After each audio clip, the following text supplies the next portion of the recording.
tan iyo markii wadankani soo gaaray safiirka dowladda Soomaaliya oo soo magacaawday wadankani South Africa Sayid Shariif ayaa waxa socday dadaalo fara badan oo ay wadeen gudiyo isugu jira ganacsato iyo jaaliyada Soomaalida ee ku howlana qaabkii loo howlgelin lahaa guriga ay ku shaqeyn lahayd safaaradda Soomaaliya wadankani ku leedahay Muuse Muudi Afrax oo ah gudoomiye ku xigeenka jaaliyada isla markaana kamid ah iminka gudiga ka shaqeynaya qaabkii lagu howlgelin lahaa safaaradda ayaa maanta mar uu la hadlay warbaahinta qaranka waxa uu sheegay in ay meel wanaagsan u marayso howlaha safaaradda waxaana xusay in markaani ay gabagabo tahay howsha safaaradda beriyahan halkan waxaanu ka wadnaa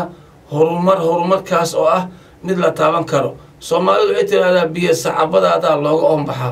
haddaynaanu dhisan wax waliba oo asaasi haddayna samaysan oo aynan dhisan horumar gaari mayno waad arkaysaa waa markii ugu horeysay ee safaarad Soomaaliya laga taago wadankan markii ugu horeysay waaye oo calankii Soomaaliya oo ka dulbabadaa ciidda South Africa lana mantaano waa dhammaan safaaradihii Soomaaliya ayna safaaradii Mareykanka dhinaceeda aynu ka taagnay safaaradii Soomaaliya waxaanu leenahay iskama imaan waxa keentay dad isku howlay